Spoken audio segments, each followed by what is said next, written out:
మందుల సామ్యాలకి సపోర్ట్ చేసే ప్రతి ఒక్క వ్యక్తులకు చెప్తున్నా, బిడ్డ భారతీయ జనతా పార్టీల కార్యకర్తలు ఎస్సీలు గట్టిగా ఉన్నారు.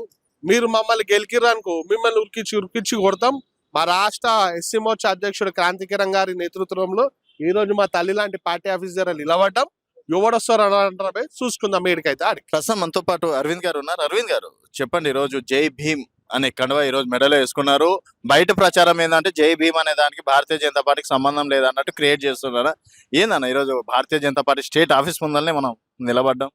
జై భీమ్ ఆశయాలను, జై భీమ్ ఒక అస్తిత్వాన్ని ప్రజల ముందుకు తీసుకొస్తున్న వ్యక్తి భారతదేశం ఉన్నారంటే గౌరవ ప్రధానమంత్రి నరేంద్ర మోదీ గారి నాయకత్వంలో తీసుకెళ్ళి.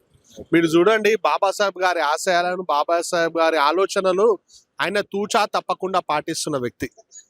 కాంగ్రెస్ పార్టీలు ఏం చేశారు? బాబాసాహెబ్ అంబేద్కర్ గారిని ఉడగొట్టడానికి వాళ్ళ ఇంట్లో పని మనిషిని తీసుకొచ్చి ఉడగొట్టి ఓట్లు చోరీ చేసి, రాహుల్ గాంధీ ఇప్పుడు అంటుండే ఓటు చోరీ అని, అలా తాత భారతదేశ అస్తిత్వాన్ని ఖూనీ చేయడానికి దళిత బిడ్డ ఆయన అంబేద్కర్ గారిని అవమానపరిచి ఓటు చోరీ చేసి ఓడగొట్టిన వ్యక్తి. ఆయన చనిపోతే ఆయన అంతిమ యాత్రకు తీసుకునే ఎయిర్ అంబులెన్స్ పైసలు కూడా వాళ్ళ ఇంటి నుంచి వసూలు చేసిన దౌర్భాగ్యమైన పార్టీ కాంగ్రెస్ పార్టీ. ఇలా మాకు నీతులు చెప్తుంది. ఇది మందుల సామ్యాలు అనేటోడు అంటాడు బీజేపీ అవమానపరిచింది. అరే, బాబాసాహెబ్ గారికి భారతరత్న ఇవ్వకుండా అవమానపరిచింది మీ కాంగ్రెస్ వాళ్ళు. ఆయన అస్తిత్వాన్ని, ఆయన స్మారక చిహ్నాన్ని ఢిల్లీలో పెట్టకుండా బాంబేకి తరలించి ఇంకా అవమానపరిచింది కాంగ్రెస్ వాళ్ళు. గాంధీ కుటుంబానికేమో 1000 ఎకరాలు ఇలా అయ్యా జాగిర్ అన్నట్టు ఢిల్లీలో ఇష్టం ఉన్నట్టు స్మృతి వనాలను పెట్టారు. మళ్ళీ మా దేవుడు అంబేద్కర్ గారి స్మృతి వనం ఎందుకు పెట్టలే? అప్పుడు ఎడవాడుకురు కాంగ్రెస్ వాళ్ళు. ఇప్పుడు మాట్లాడు. ఇదే సామ్యల్ వాళ్ళ పక్క జిల్లాల ఒక మాదిగా బిడ్డని లాకప్ డెత్ చేసారు. ఎడవాడుకుని బయటికి రాలేడు.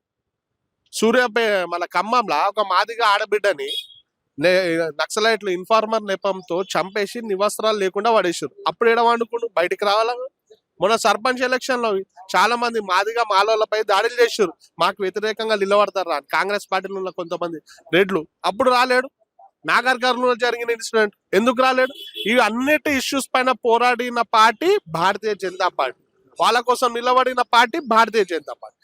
అలాగే మా బండి సంజయ్ గారి గురించి అంటే నేనేమంటున్నా, మరి ప్రజల లోపలికి తీసుకెళ్లడంలో బీజేపీ మన ఫెయిల్యూర్ అవుతుందా? ఎంతసేపటికి జేబీఎం కి మొత్తం కాపీ రేట్స్, పేటెంట్స్ హక్కులు మొత్తం అవే ఉన్నట్టు వాళ్ళు బయట ప్రచారం చేసుకుంటున్నారు కదా. ఇక వాళ్ళ దుకాణం నడిపిస్తే ఆ దుకాణం చూసేటోళ్ళకే వాళ్ళకి అంతే అనిపిస్తుంది.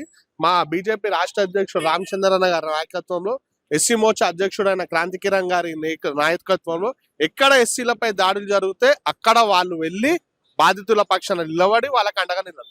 నాగర్ కర్నూలులో మీరు చూసిరు, విశారదన్ మహారాజ్ గారిని ధర్నా చేస్తే క్రాంతికిరణ్ గారు మా రామచంద్ర గారిని తీసుకెళ్లి బాధితుల పక్షాన నిలబడి వాళ్ళకి అండగా నిలబడిన వ్యక్తి. అదే విషయాల్లో కూడా ఎస్సీల పట్ల మేము పోరాడతాం. మా పోరాటం ఇటనే కొనసాగుతుంది. ఆడేం క్షమాపణ చెప్పినా? మీరు ఆ క్షమాపణ మీరు చెప్పే స్టైల్ ఉంటారు కదా. అరే, నేను తప్పు ఒప్పుకుంటా పోయి నా వల్ల జరిగిందని అంటే, అగర్ నా వాక్యాలు ఎవరికైనా బాధ కలిగితే దానికి క్షమాపణ. అది క్షమాపణ అనరు.